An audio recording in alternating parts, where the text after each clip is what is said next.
Okay, thank you. I'd like to open the regular meeting of the New Canaan Board of Education on Monday, November 4th, 2024. First order of business is an organizational meeting and the election of officers for the executive committee this year. And I will introduce and turn it over to First Selectman Deanna Carlson. Thank you. Thank you, Hugo. It's a real pleasure to be back here. It's been a few years, so it's fun to see everybody and old home week. So the first officer election that we will entertain nominations for is for the office of chair. Do I have any nominations? Erica. I would like to nominate Hugo for a second year as chair. Over the past year, Hugo has led our board with steadiness and dedication, ensuring that we all stayed focused on what is best for our students. He has developed strong working relationships with the administration and staff, serving as a critical bridge to the board. He developed trust among board members and fostered an environment of listening and collaborating.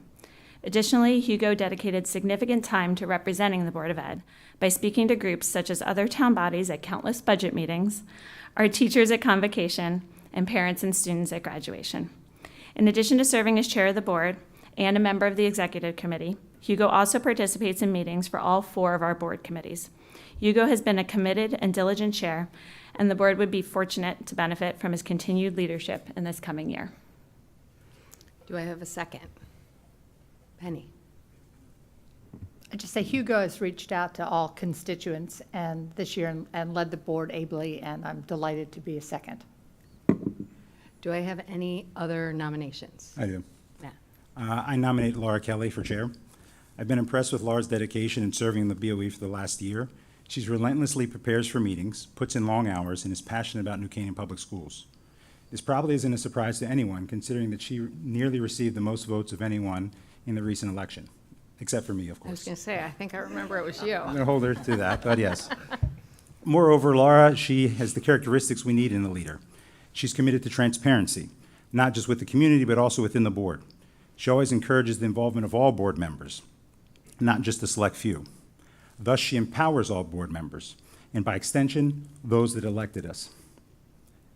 We desperately need that more than ever now. I submit that the reason so many people are here tonight is because they feel frustrated with the lack of transparency. We'll change that with Laura. Laura's an excellent communicator. She graciously replies to the several emails we receive from parents to acknowledge their concerns, while many others just ignore them. Within our caucus, she communicates frequently with each member and keeps us current on important decisions and deadlines. As chair, she will be a conduit of information and not a gatekeeper of it. We desperately need that. She has the fortitude to act on principle and is not afraid to stand alone. In my short time as a public official, I have learned through sad experience that it is the nature and disposition of almost all men to not act on principle, but out of political or personal expedience. That is not a concern with Laura. She is not here to gratify her pride or vain ambitions. She has the fortitude to act on principle. We desperately need that. Madam Selectman, Laura isn't just the obvious choice. For those that care about transparency, communication, principled leadership, and parent engagement, she's the only choice. Thank you. Thank you. Do I have a second? Julie. Okay. Do I have any further nominations for the office of chair? All right. Seeing none, if I could get by raise of hands, all those in favor of Hugo Alves for the office of chair? 1, 2, 3, 4, 5. And all those in favor of Laura Kelly for the office of chair? 1, 2, 3, 4. Okay. By a vote of 5 to 4, Hugo Alves will remain chair. Okay. All right. Moving on to the office of vice chair. Do I have nominations for the office of vice chair? Hugo. I'd like to nominate Phil Hogan to the position of vice chairman. Phil served the board well over the past 3 years in various capacities, including communications committee and now as chair of the facilities committee. He was vice chair once before and even stepped in briefly to chair when it was required. He's also been a part of 2 significant administrator hiring committees and has a deep understanding of the work that we do. Phil has a strong relationship with the administrators, teachers, and staff. He's a well-respected father of 4 in the community. He's open-minded, he's hardworking, he's balanced, And I know he'll be an asset to the executive committee in our district. Do I have a second for Phil? Erica? Okay. Do I have any other nominations for the office of vice chair? Matt? I'd like to nominate Erica Schwedel. I've served with her for the past year, and I think she's done a remarkable job. She's well-liked among all of those in the board, and I think if she remains in this position, it would offer stability and a level of bipartisanship that I think is important for the board in that position. Okay. Do I have a second? I'll second that. Okay. Julie? Okay. I appreciate the offer to, or the nomination of vice chair, but I will decline that. Okay. Okay. Do I have any further nominations for the office of vice chair? Okay. Laura? I'd like to nominate Mr. Campbell for reappointment to the executive committee, but as the vice chair. Over the past year, his service has shown bold leadership. His reappointment to the executive committee brings needed continuity and stability, ensuring the board can effectively uphold its mission. Matt is known for his integrity and empathy, qualities that make him a natural leader and advocate for parents in the community. Throughout his time on the board, Mr. Campbell has demonstrated not only fortitude and character, but also profound dedication to the values that make our schools exceptional. Parents in New Canaan have come to rely on his strong, dependable leadership. His steady support for rigorous academics and integrity in governance has been invaluable. I am confident that his continued representation on the executive committee will be an asset to our community and provide the guidance needed to ensure our school's ongoing success. Do I have a second for Matt Campbell? Julie? Okay. Do I have any further nominations for the office of vice chair? Okay, seeing none. If I could get by a show of hands, all those in favor of Phil Hogan for the office of vice chair? 1, 2, 3, 4, 5. Okay, and for Matt Campbell? 1, 2, 3, 4. Okay, by a vote of 5 to 4, Phil Hogan will be the vice chair. And then moving on to secretary. Do I have a nomination for the office of secretary? I'd like to nominate Erica Schwedel. I think Erica has done a great job since she's been on the board, as well as on the executive committee. She's very communicative and thoughtful around our board meetings, questions for those presenting, and in all of her interactions with those of us on the board. Do I have a second? Phil? All right. Do I have any further nominations from the office of secretary? Matt? I'd like to nominate Mr. Campbell. He is the current secretary, and if for no other reason, his questioning of our speakers and those who are presenting with insightful yet deep questions, I think is important to keep on the executive committee. Okay. Do I have a second? Laura? Okay. Do I have any further nominations for the office of secretary? Okay, seeing none. Could I see by a show of hands all those in favor of Erica Schwedel for the office of secretary? 1, 2, 3, 4, 5. And for Matt Campbell? 1, 2, 3, 4. Okay, so by a vote of 5 to 4, Erica Schwedel will be secretary. And congratulations to everyone who will be taking leadership roles and to all those who were seeking leadership. This is such an important board to our community. It's foundational to why people move to this community, and I'm so thrilled to have all of you working every day to, continue the good work of the administration and, keeping our kids top in the state. So thank you. It's great to see everybody. Good night.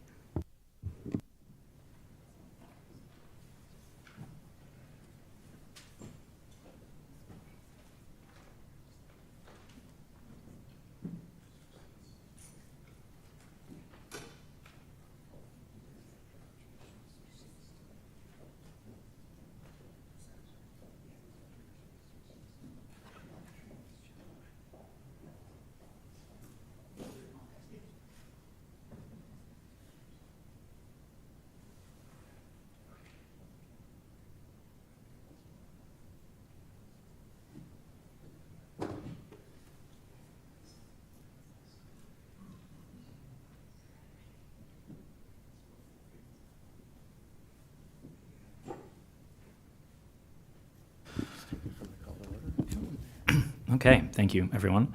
We're going to call to order the regular meeting of the Board of Education. First, we'll stand for the Pledge of Allegiance.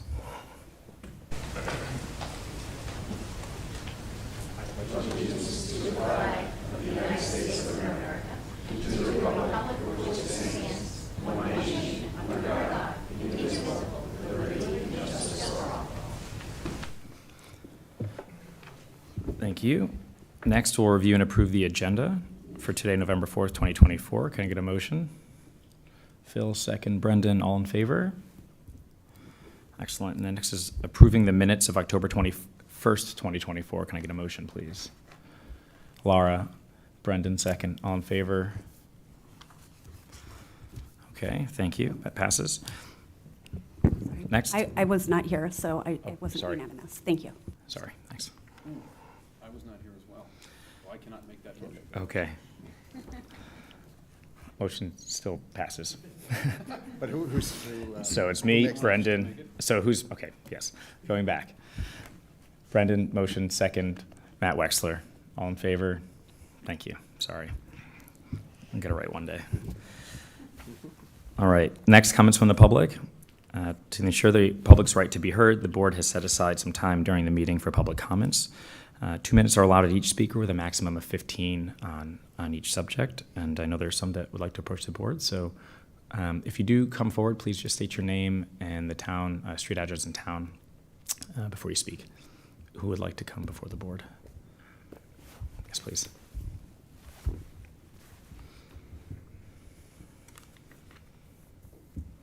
My name is Mary Ann Knog, 253 Park Street.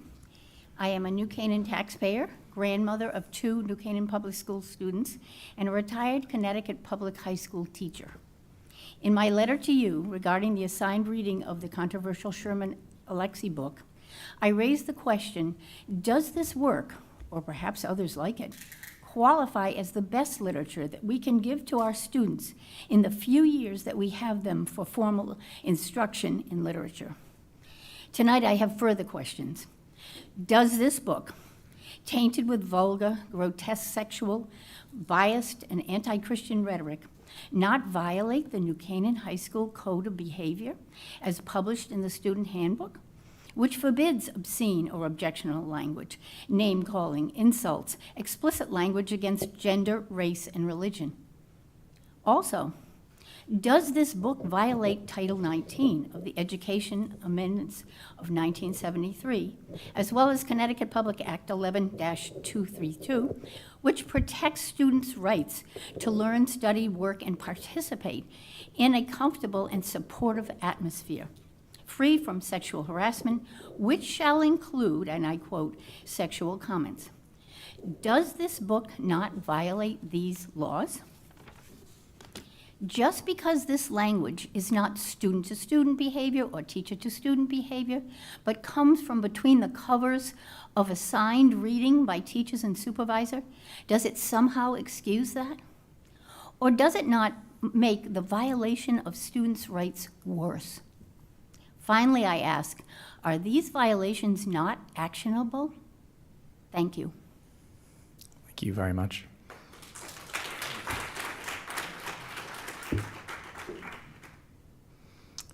Would anybody else like to approach the board?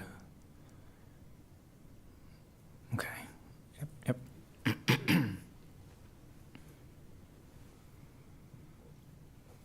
Karis Homestead, 45 Luke's Wood Road. I have 4 children. 1 is graduated from the public schools, and I have 3 still in the public schools. I didn't write something because I wasn't planning on speaking, but I do think what has been addressed on this controversial book is more systemic in the schools than we realize.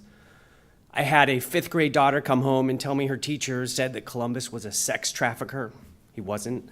We have our juniors in high school being taught from a 40-year-old book written by Howard Zinn, which, if you're not familiar with Howard Zinn, he's a self-professed socialist, a fan of Stalin and Mao Zedong. And they told me, did you know the Declaration of Independence was written only for white men? Which, if you're not familiar with history, that's the same thing John C. Calhoun said in the 1830s when he tried to impose slavery across the nation.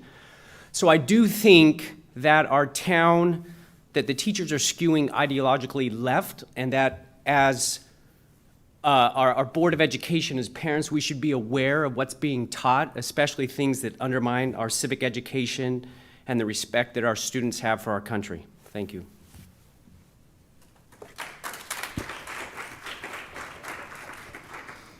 Thank you very much. Anybody else like to approach the board? Oh, yes. Sorry.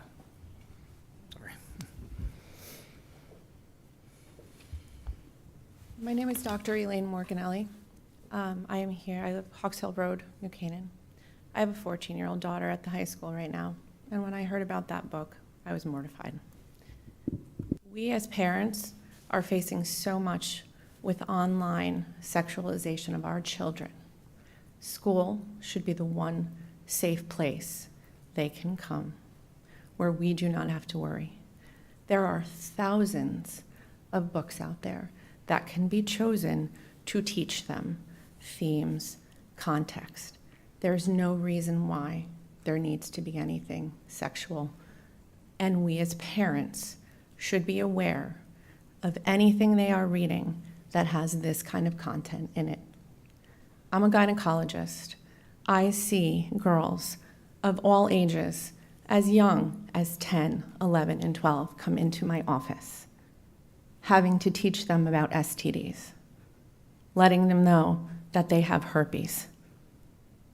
And by sexualizing them more with this type of content in their books at school, should not be allowed. You are there to protect our kids, and I know this is part of an agenda that needs to stop. And too many people are afraid to stand up and say what's right for fear that they will be looked at poorly. But it is your job to do that. We entrust, as their educators, administrators, counselors, that you will stand up for them and do the right thing. Thank you.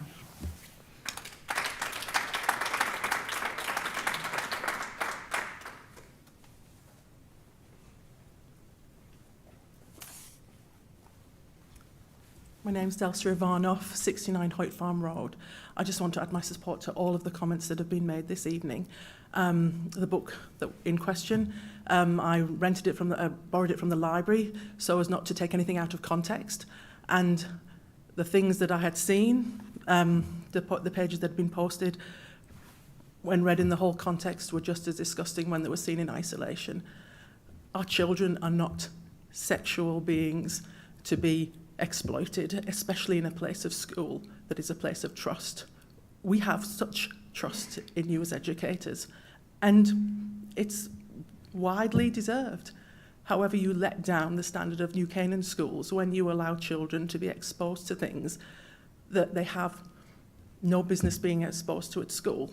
One of the arguments in the book was that, well, yes, I said it because everyone's doing it, it's something that everybody is having access to. I'm talking about pornography. Well, I've never taught my children that we do things because everybody's doing it. And I don't think that's ever a good position to take, whatever your values are, that you do it because everybody's doing it. And I expect that my children will have, at the very, very least, a choice to not have these books forced on them as required reading. And this is not about book banning. This is about giving people information in when you are people who are their trusted adults when they're at school. I spoke to my children about it. I have 4, and not one of them said that they would dare speak up, but every one of them felt uncomfortable about the content. That's not a safe situation for my children. Thank you very much.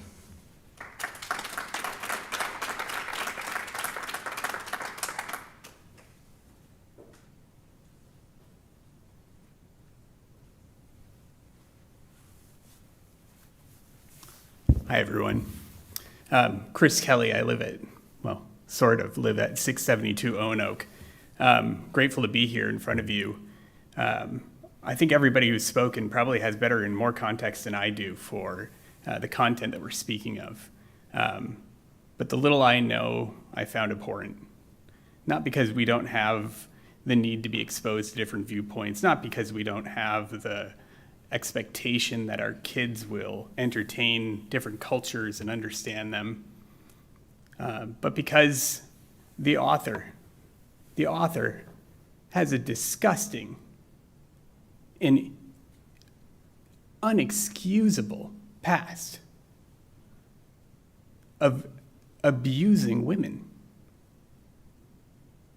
and then wrote a book where he played out his fantasies about abusing women, biting their breasts off. And then we put that content in front of our children, and we allow a teacher, many teachers, to not have any expectation of being questioned. I understand very clearly that a teacher completely rejected a meeting with a parent who was concerned about this content. Now, we can all have different opinions about what's acceptable. I certainly don't want to read about biting breasts off. But we don't have the right to force content like on this on children. We don't have the right to allow a teacher to mandate that something be read that's as disgusting and vile.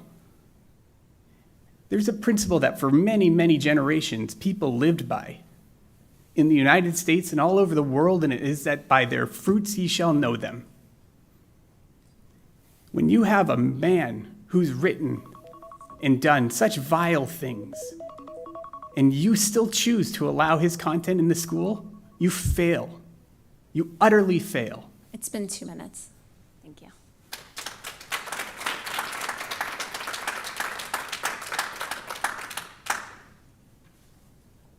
Thank you. Would anybody else like to approach the board? Okay, we'll have time at the end of the meeting as well if anybody changes their mind.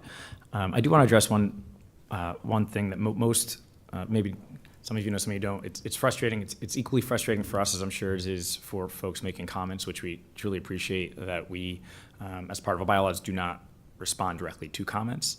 That said, given the emails that we received, the conversations that we've had as board members, I felt compelled to at least address it. Let you know that I've directed over the last few days, the board, the administrators and myself have talked about this at length, and I've directed Dr. Lutzy to put a process together and a committee to review the books that are being assigned and to adjust the list if and as needed. Dr. Lutzy anticipates a group coming together right away, and we'll keep the board updated as the process unfolds.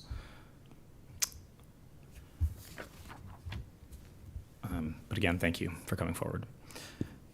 Next, we'll move on to reports and recognition. And we've got enrollment projections and staff utilization reports with Ms. Darlene Pianca. Thanks, Darlene.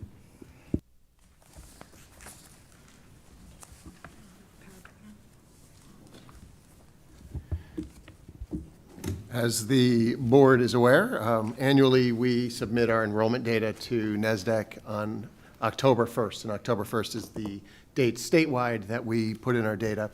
And then they quickly turn around the reports that Darlene's going to go through tonight. At the same time, while they're doing their study, we are also developing our staff utilization reports, both for our certified and non-certified staff, which also speaks to our class sizes and distribution of resources across the different departments.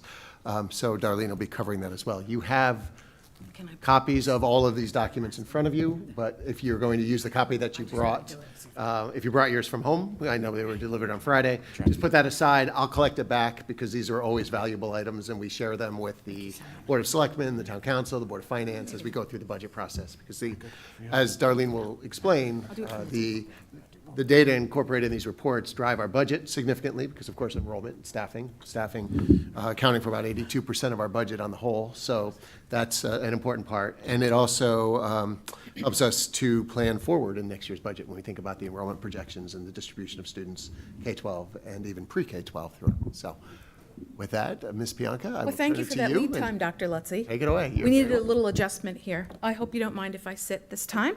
No, it's... Okay. Well, thank you for the opportunity to present some important information to the board about our district's staffing and enrollment for this and future years. You all received some little gifts this weekend to read. You've seen the documents. You've seen the volume and depth of information that's in the documents. I'd really like to start by thanking so many people, because this is a process that takes quite some time and involves a lot of people. I certainly couldn't do this myself. I'd like to thank Dr. Lutzy to begin with for reviewing all of the information and sharing his perspectives. All of the Human Resources Department staff, especially Lisa Abrams and Lynn Reese, who put the majority of the information that's finalized together. The Cabinet, Dr. Jill Carenti, Sean O'Keefe, and Bill Tesber for also proofing their sections and giving us feedback. Also the principals and their staff members, as well as all of the district coordinators and Paul Gallo at New Canaan High School. As you can tell, it's a lot of people rechecking their information to make sure that it's all accurate. And this review couldn't have happened without all of their amazing support. I really do appreciate it. It should be noted that these reports are also posted to the New Canaan Public Schools website for your review, and they will remain there. So, to begin, the memorandum on enrollment and projections, which is this document that you did receive, analyzes the information and the reports that are provided by our demographer, NASDAQ, based on past, present, and some projected enrollment in New Canaan Public Schools. Also included in that document are the demographer's charts and graphs showing New Canaan's historical enrollment, as well as some projected enrollment. The staff utilization and enrollment report, which is yellow, is a comprehensive look at our certified staffing for 2024 and 25.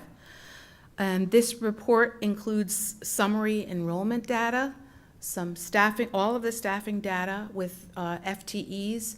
FTE means full-time equivalent. It's the way that we measure the time that our teachers actually spend in their positions at all levels, including section class sizes for each grade, faculty leadership positions, administrative positions, and also summary totals. It has many uses of information and really serves, you will see us in the multitude of budget meetings with all of this information that we all refer to regularly.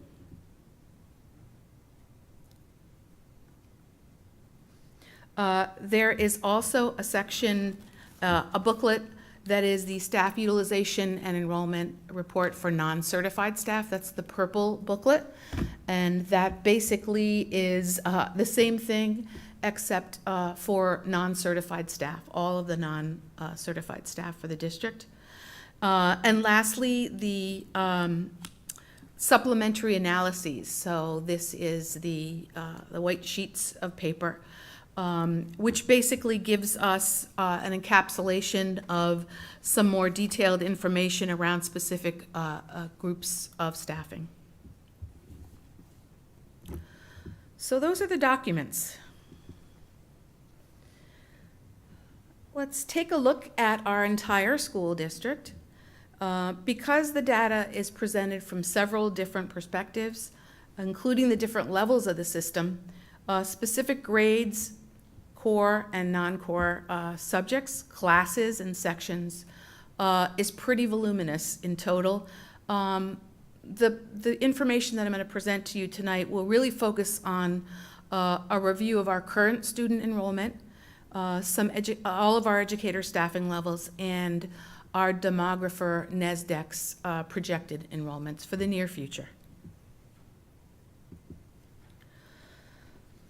Hopefully, by focusing on this, you'll have a clear snapshot of where we were statistically as of October 1st, 2024.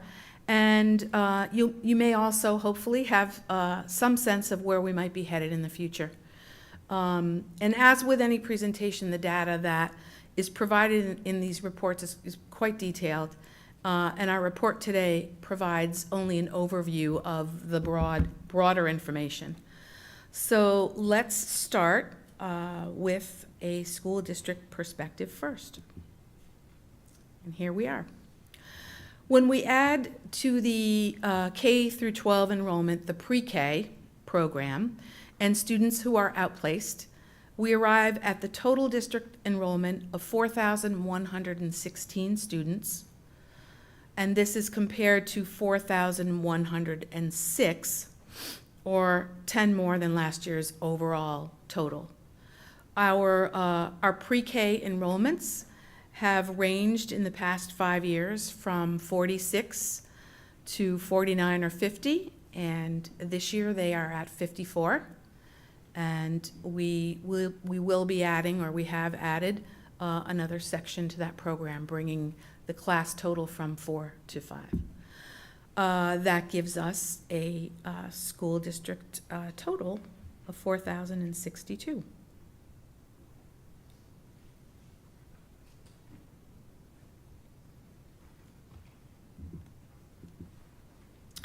Now we can take a look at each level. As I wrote in the memorandum on enrollment projections, our overall enrollment is slightly below the demographer's projection, and it's not unusual for us to be a small percentage off. Typically, it's not more than 1 or 2%. This year, our kindergarten came in at 272, which is 26 under our projection, 6 under the previous year of 278. You're probably all aware that some new legislation came into place this past year, which changed the cutoff for our kindergarten students to September 1st. And so as a result of that, there were a small number of students who remained in our pre-K or a pre-K program and weren't moved to kindergarten. But those are the numbers with considering that took place. Overall, our elementary enrollment decreased by 66 students this year, and that is K through 4, not including the preschool. And here is a further breakdown by school. So, for the 24-25 school year in our elementary schools, as you can see here, East shows a decrease of 16 students, South a decrease of 30 students, and West shows 20 less students than last year. Monitoring of enrollment at this level is important, as you've heard before, as we move forward. We currently have 30 classrooms at East School, 26 classrooms at South, and 29 sections, and that is including the pre-K at West. All in all, we have 80 sections of K through 4 this year, which is a decrease of 2 sections from last year. So not much change at East, down 1 section at South, and West decreased by 1 section.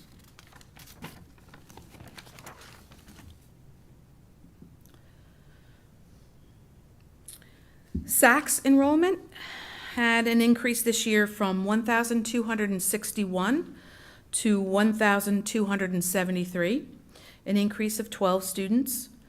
Our demographer, NSDEC, projects enrollment to decrease next year to 1,222 by 51 students. And they project the enrollment at SACS to increase to 1,241 in the 2027-28 school year. Even with some projected decreases, though, SACS will remain in the high 1,200 range for the next 3 to 4 years.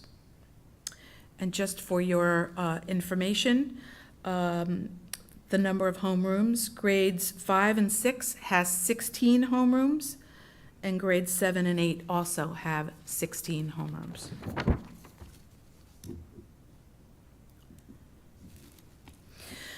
This year, enrollment at New Canaan High School is 1,259, and it's projected to increase next year, according to NSDEC, by 3 students to 1,262.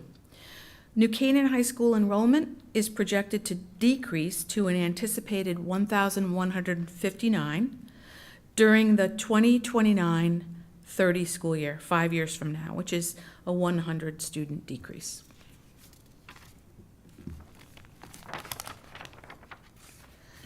In terms of special education, our K through 12 student population has decreased this year by 19 students.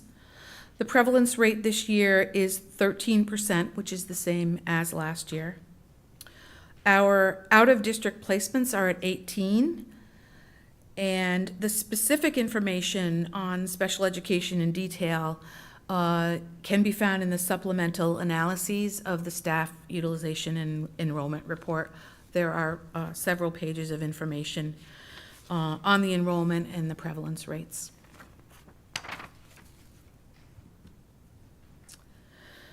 In looking at enrollment and class size guidelines, this chart shows that for this year, the percentage of classes overall in the district that are at or below board guidelines is really high. As shown on page 1 of the staff utilization and enrollment report, class size guidelines for K through 3 classes are 16 through 20. Shown here is that on the elementary level, as shown on page 1 of the staff utilization report, I said staff guidelines are 16 through 20. On the elementary level, the percent of classes at or below 100% with no classes over guidelines. Good news. The guidelines for grades 4 through 8 are 20 to 24. SAC shows many sections under guidelines. That's on page 5 in the supplementary analyses, all the information. Due to the structure of the team program, and that's kind of been a historical aspect, as well as things like math placements. This chart shows SACs at 99.9% within class size guidelines. Again, good news. For high school, grades 9 through 12, the guidelines are 14 to 25 per section, and 99.95% of classes are within class size guidelines. So overall, the percentage of classes at or below guidelines has always remained well above 90% on average, and that's been relatively consistent over the last 5 years, between 95 and 100%.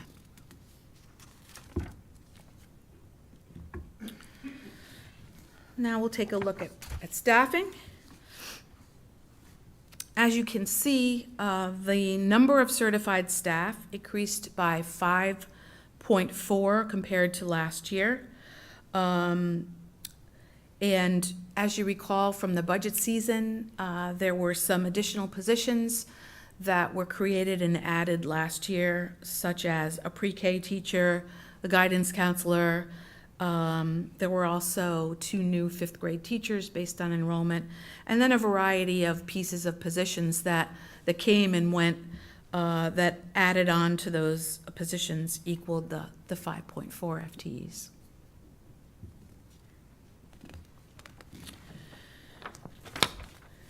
In terms of elementary staffing, at this level, overall elementary staffing is 126.10, down from last year's total of 129.6, which is a 0.8 net decrease in FTEs. Those can be attributed to, again, a combination of coming and going from different pieces of positions, but also a 1.0 teacher that was not needed at both South and West School.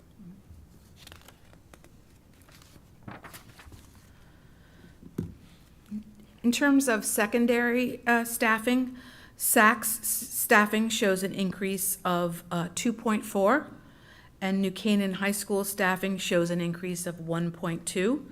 The 2.4 at SAC's, as I said, is mostly attributed to the addition of 2 5th grade teachers based on enrollment. And the majority of the FTEs at New Canaan High School, which is 1.2, were based on the addition of the guidance counselor and then some smaller pieces of positions that were needed based on enrollment.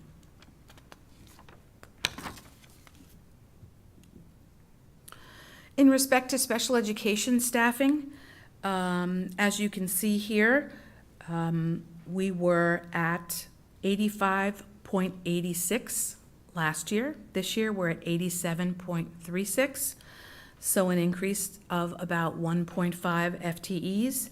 And that can be attributed to the pre-K teacher that we added, which is a special education teacher, as well as some literacy academy staffing, and again, some pieces of positions that came and went based on the IEP needs of students.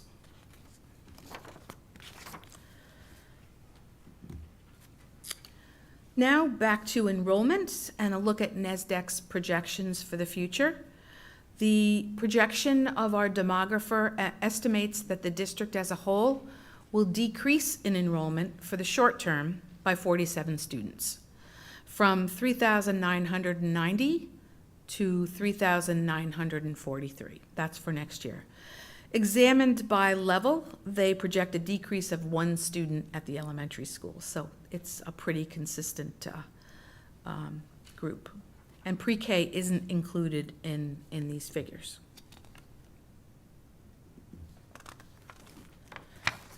Our demographer projects a decrease in enrollment of 51 students next year at Saks, from 1,273 to 1,222. They expect the high school to increase by 3 students, from 1,262 to 1,262, from 1,259. And we have information for both of the schools on the numbers for specific grades. In terms of summarizing this broad breadth of information, I think the points that we come away with are, firstly, that NSDEC's enrollment projection totals from the fall of 2023 data came within 59 students, and that's total, of the actual grades K through 12.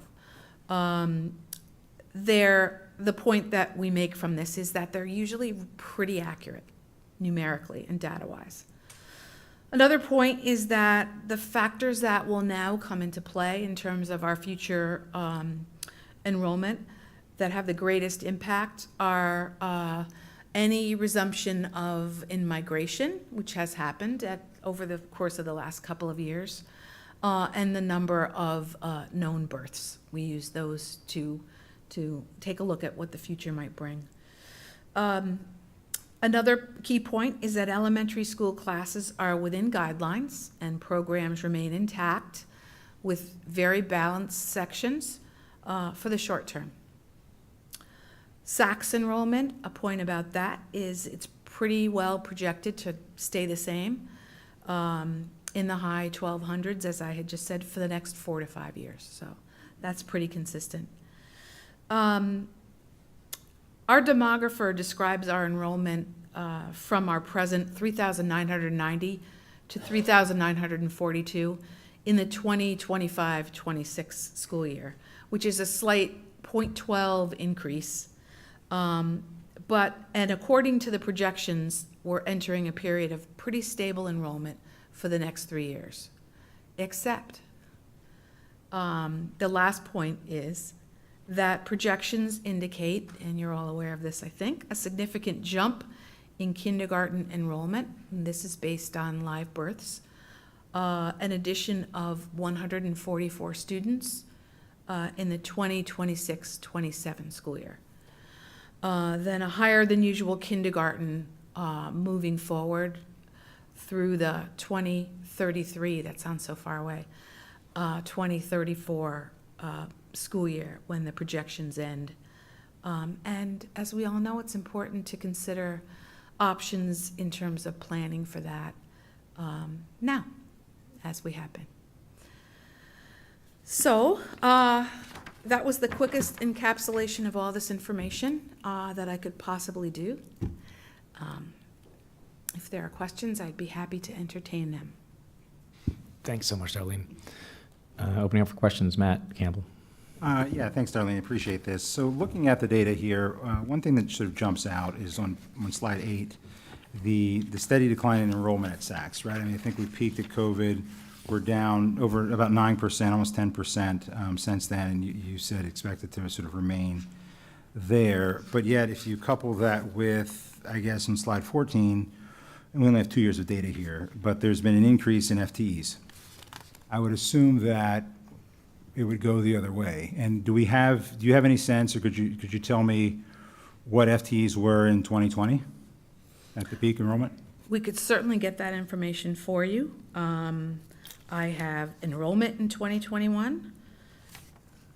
I don't have the staffing, but we could get that for you. Okay, it just seems like we're going in opposite directions. We have fewer students and more staff. And I think that's a concern. Can I explain one thing quickly on that, Matt, for what it's worth? So over the middle school, we use the team model, right, which really creates a window of sort of like a low and a high for the number of kids. What we do is we have a 4x4 teaming model, so we've got 4 teams of 4 teachers. And so those, the total enrollment will flex up or down, and we stick with that 4x4, those 16 cores, because once you start to break into that, you move away from the team model. So we do have the conversation, we'll have it again in budget when we look at the numbers and talk about, do we want to stick with the team model, knowing that it does tend to be a little more expensive because you don't have the same ability as you do, say, in the elementary. Whereas your enrollment goes down, you can close out a section and just disperse those kids. But with the teaming model, you try to stick with 4x4. So that drives a little bit of that, those costs on the homeroom side.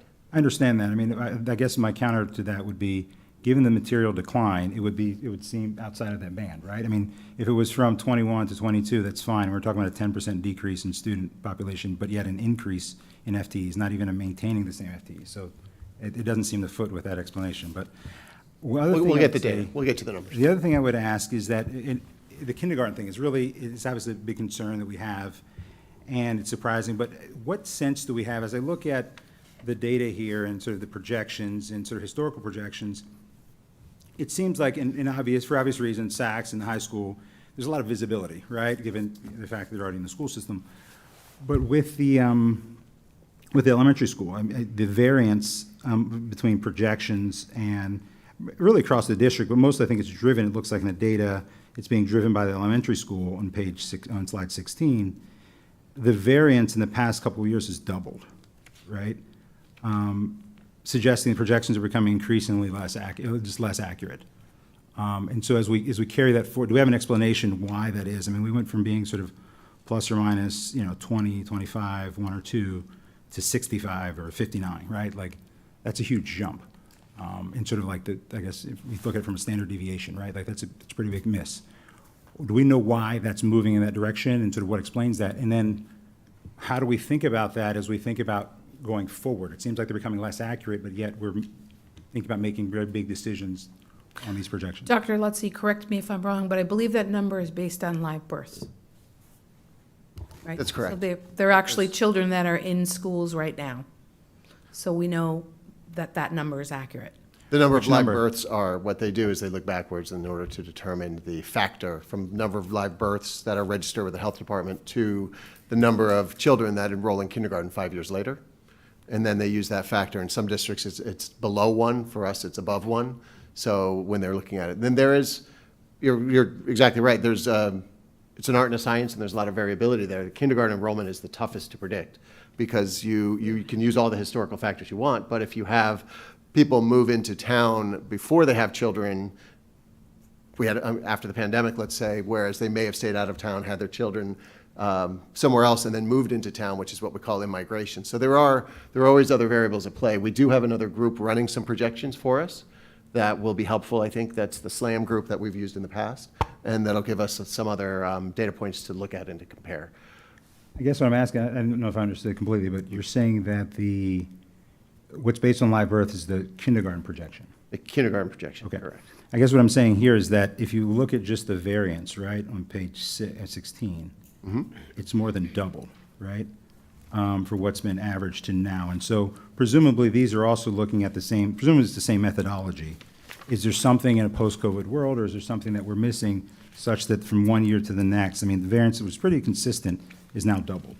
I would just say, my recollection at least is if you go back to previous years, you saw some high numbers too. So I think it might actually be that, the previous 4 years were more of an outlier. Like, I can remember numbers that were off 40 or 50, something like that, just by memory.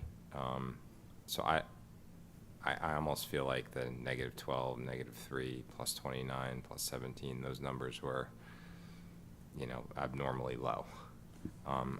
Again, I could be wrong. Well, it'd be interesting, Steve, because again, thinking about this is since COVID, right? And the world has changed since COVID. And certainly our neighborhood has changed, and sort of how people think about the suburbs and public schools has changed since COVID. So I think it's good that we're getting a second look Yeah. at the numbers too. Yeah. I have a question, but the 65, was that at all impacted by the legislation change where the projections did not expect the legislation that then delayed some of the kindergartners, and that's why the number was? That's this current year, and this is the first year to be So is that impacted. Yep. potentially a factor in why this number is larger than other years? Oh, definitely is. Yep, that's why our kindergarten enrollment came in below what the projections were. Right. And, the top number is the district-wide, the bottom number just highlights the elementary piece. But they are, the same base number essentially. So it's the school district up top. So 65 of the 59, misses were in the elementary, and probably 20 some odd, give or take, were the kindergarten. But to that point, if we are basing, there's obviously some material and perhaps expensive decisions to be made based off of this information. If we're basing it essentially off of the live births, right, and then projecting out and projecting everything out, are we able, or do you have the assumptions that went into why the live births are staying, what appears to be somewhat higher, right, almost to the tune of, just eyeballing it, about a third higher than they were pre-COVID? I know there's a COVID bump. Then why are they remaining high? Do they have a sense, or do they know the assumptions that went in terms of housing, in terms of multifamily housing? Like, what is driving the increase? And if so, not only can we talk about them here, but could you send some of the actual data that's being used? Sure. NESDEC tends to use mathematical modeling across the board, right? So they Sure. do look a little bit at some of the immigration, what have you, but you can essentially reverse engineer it pretty easily by looking at last 3 years, looking at the trend, and then sort of figuring out what the projections, where they're going to fall, and be pretty accurate doing it that way. Of course. You're absolutely right about the births. Like, we know, we've seen the track of that one class, the 26, 27, for the last couple of years. Back when they were Yeah. 3 years, 4 years out, we saw them and we said, we better watch this, and we've been watching it. And it has ticked up just a little bit, but it has been consistent.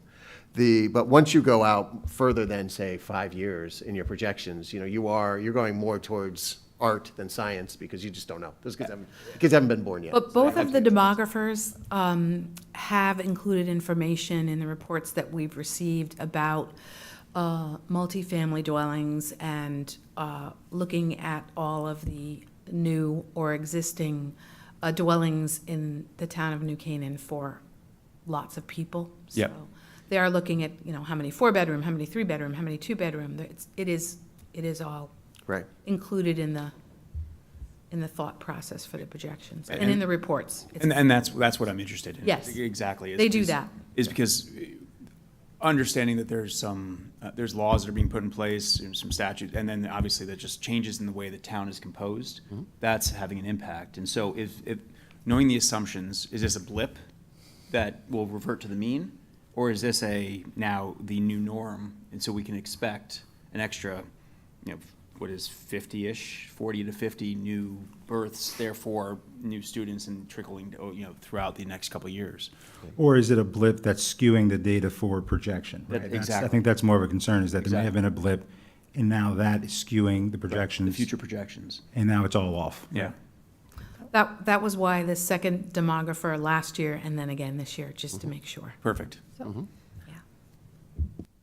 So, I think this is great data. You can look at all the live births, and we've probed this year after year. So, and if you look at the projections, we're out of elementary space pretty quickly, and there's a long lead time to have to build additional classrooms to house the elementary students, who have already been born, if you're looking at the births, and then apply the regular projection. So the one thing I would just tell this board is and the community, we're not going to have perfect information.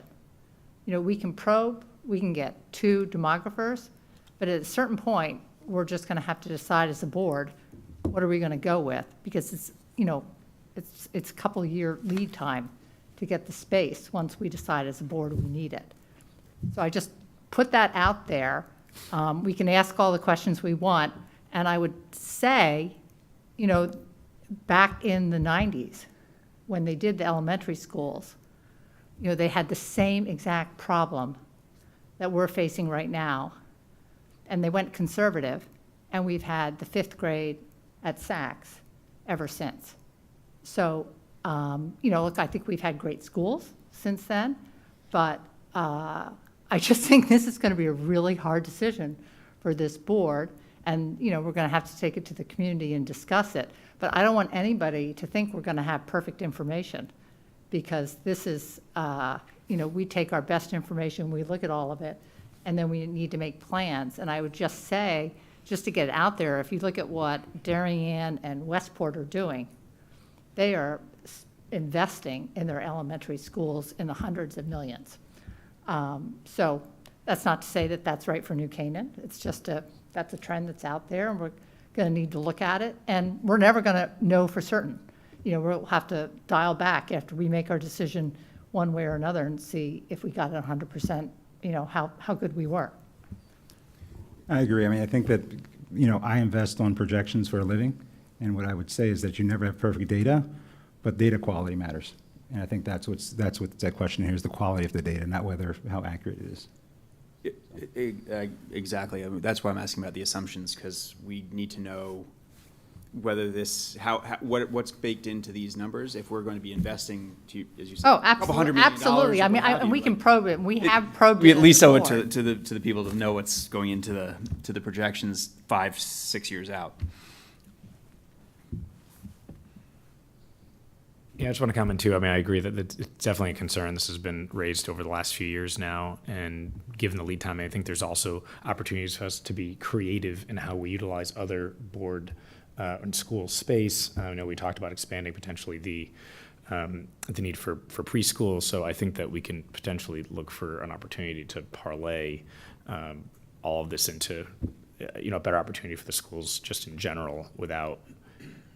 I mean, our elementary schools are basically bursting at the seams as it is. So we definitely need to dive deeper into the data and then look for creative ways and creative solutions ahead of time, which I know you'll do.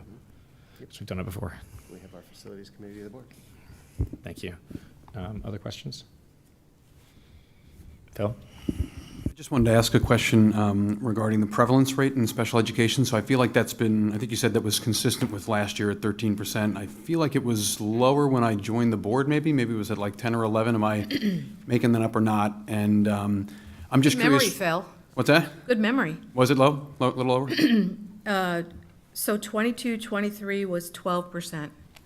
21-22 was 11.8%. Okay. And so was 20-21, 11.8. So, and maybe this question is better for Bill or someone else, but do we, and I feel like that prevalence rate is a little bit higher in some of our neighboring districts. Do we anticipate that our prevalence rate kind of steadily trickling up over time? Is that a fair assumption? Perhaps. It depends on a lot of different factors. You can certainly see surrounding communities, the prevalence rate is significantly higher than ours, and the state average is significantly higher. Some of that may be a COVID bump in special education, but we worked really hard to make sure when we were going through COVID that we didn't identify students with issues that were related to the situation we were in. We are seeing a slow trickle of an increase. We've been steady the last couple of years at around 12.8, 13%. I don't anticipate anything significant in an increase. So. And just remind me again where are some of the other districts? Like how high can that number The go? state average is, I think, 16.7%. I think some of the surrounding communities are at 17, 18% in terms of their prevalence. Thanks. Yep. Just a follow-up on that. I was noticing our prevalence rate, K through 4 is 10%, 5 through 8 it's 15, and 9 through 12 it's 13. Is that I'm just trying to remember all the numbers. Is that a regular pattern for us?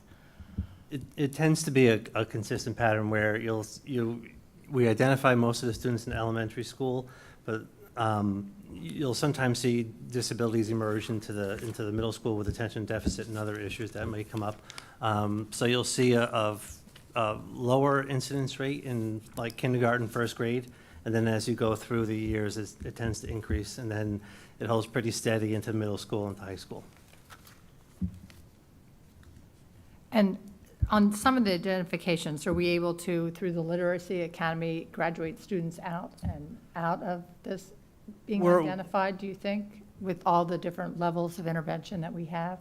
We're always looking to exit students from special ed because we've given them the skills they need to succeed. Oftentimes, disabilities, if you're diagnosed with a language disability, it doesn't go away. You have that disability. We work to develop the skills and then the compensatory strategies to help kids succeed in the general ed without any special education support. And that's a goal, and some students will exit at middle school, some students will exit at high school, and other students will be in, beyond, up to age 22, depending on the disability. Right. Yeah. Thank you. Yep. Any other questions? Oh, great. Thanks, Darlene. Appreciate it. Thank you.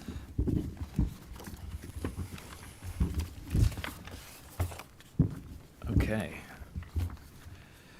Moving on to an action item, which is a donation. New Canaan High School fall coaching. Do we want to elaborate on that or move right to? Yeah, sure. We received another very generous donation from the New Canaan All Sports Booster Club. They would like to donate $57,633 and change to the New Canaan Board of Ed to support additional fall coaching positions. The donations directly related to the goals of the organization, which are to provide facility and resource enrichment for New Canaan High School athletes, to recognize and celebrate athletic-related achievements by all NCHS coaches and athletes, and to fund professional development for all their coaches. The All Sports Booster Club through the years have really been guided by an ethic that lowering the coach-to-athlete ratio leads to more effective instruction and increases the opportunities for positive athletic experiences. So the way they're distributing this money across the board is to support 3 coaches at the level 1, 7 at level 4, 3 at level 5, and 1 at level 6. And what the levels mean is that they use the same salary that's agreed on in the teacher's contract to pay the coaches. So it's all pegged and it's all equal across the board. So we, as a Board of Ed, cover some of those costs, and then the All Sports Booster Club covers others. And we were just ranked number 18th in the country for high schools, best high schools for student athletes. So thanks to the All Sports Booster Club, we are certainly doing something right. So any questions, I'm glad to answer them, but they do. They work with Jay Egan to do this, and they ensure that the Title IX and other laws and expectations are all followed, and that it's done in a fair and meaningful way for all athletics across the board. So really an amazing partner, and it's just another very generous gift of $57,633.87. Yeah, yeah, we can continue to be grateful and blessed for the All Sports Booster Club involvement, and look, they wouldn't be spending their money if they didn't think it was going to the right places. So certainly do appreciate it. Can I get a motion to approve a donation of $57,633.87 from the New Canaan All Sports Booster Club to fund additional fall coaching positions? Penny, second. Brendan, all in favor? Excellent. Motion passes. And next, we have another opportunity for any comments from the public. Would anybody like to come forward?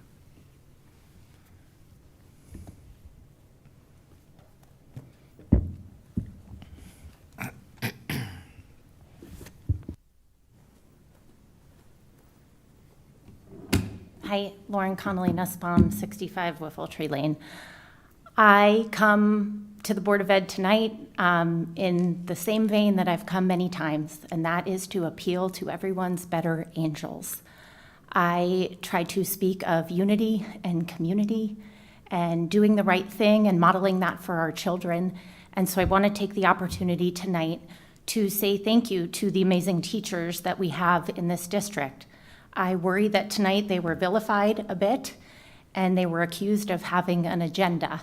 I actually have a freshman student at the high school this year, and she's taking freshman English.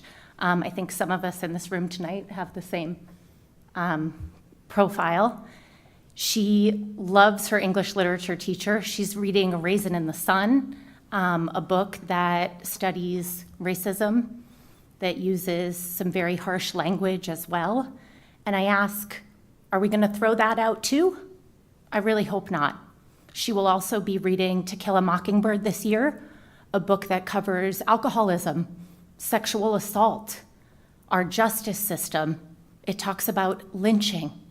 It talks about very difficult subjects. And again, are we going to throw that one out too? I just come to you tonight to say, let's all appeal to our better angels. Let's work together.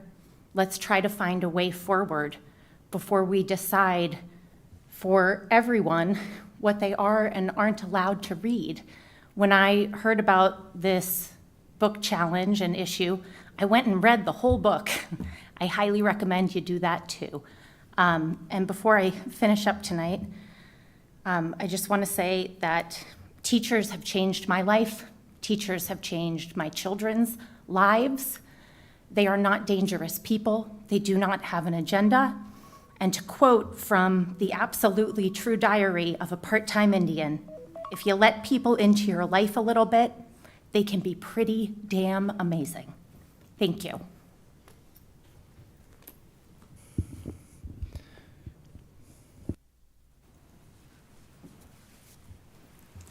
Hi, my name is Danielle Sibilia. I live in New Canaan. I wasn't going to speak tonight. I did send a letter to the board. But the reason why I'm up here is we need, as parents, the option to opt out of these readings and these materials.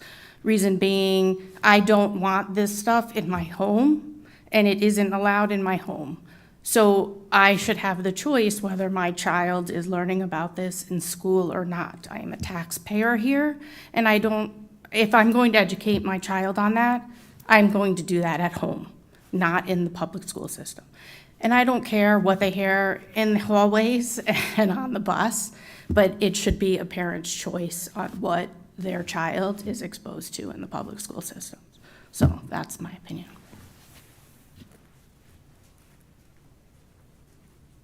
Thank you. Anybody else that would like to approach the board?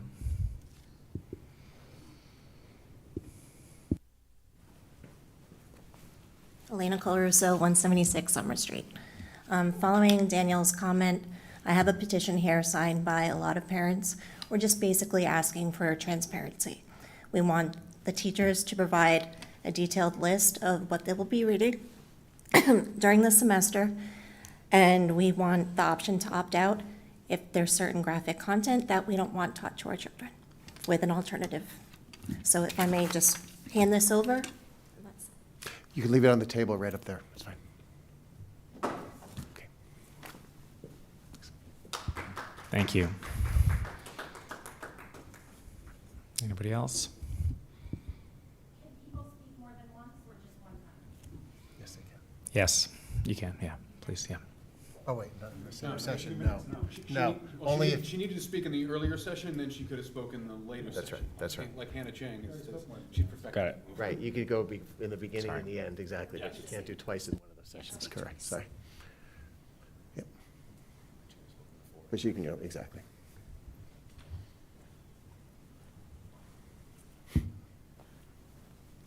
Hi, Delcia Ivanoff, 69 Hoyt Farm Road. I'd just like to say that I love our community.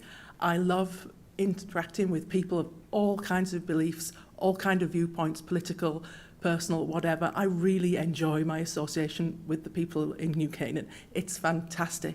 And in no way is my objection to this specific book a vilification of the good work that's done here in this town. I appreciate the time that you people on the board spend. It is admirable. I appreciate all of the efforts that you put in on behalf of our children. I don't think we should ever shy away from hard topics either. My children are reading some of the books that Lauren just mentioned, and I like my children to discuss hard topics. My objections to this book was not about hard topics. That is something that we as a society are obliged to discuss. We want our children to go armed into the world with critical thinking skills and with the ability to be good citizens. And I believe New Canaan is doing a good job of that. But my objection to the book stands. Thank you. Thank you.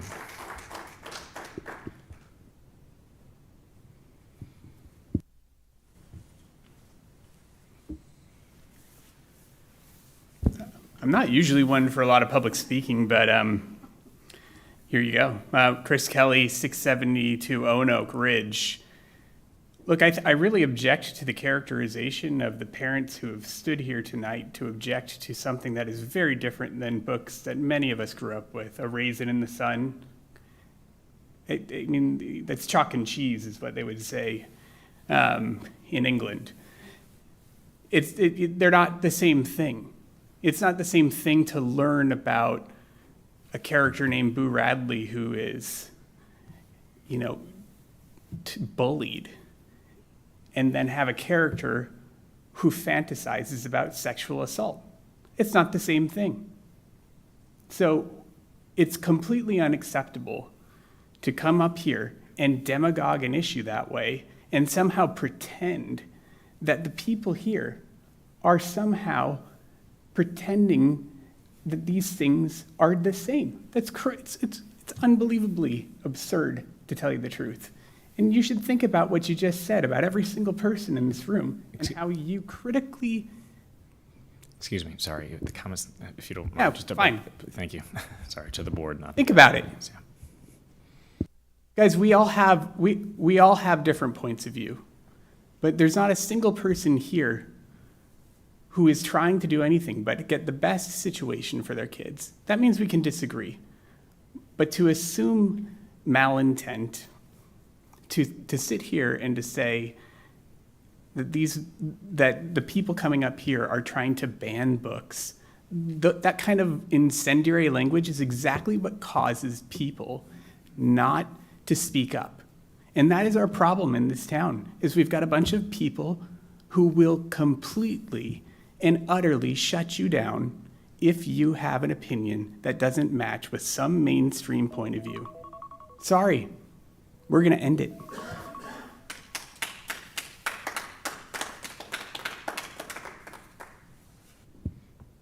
Okay, thank you. Anybody else? Okay. All right, moving on to announcements of future business. Dr. Lutzy. Sure. Just very briefly, schools are not in session for students tomorrow, as I think everybody knows, due to the general election. Instead, our teachers will be here for professional learning. They'll be working throughout the day. In our elementary levels, they'll be working through data teams and doing research that way.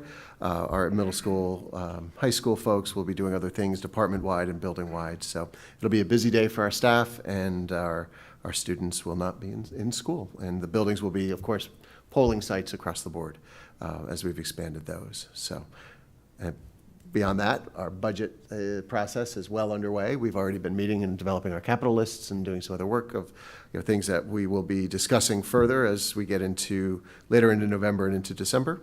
And we're looking forward to more lively discussion around all of that. Great, thank you, Dr. Lutzy. Next, we're going to be adjourning into executive session.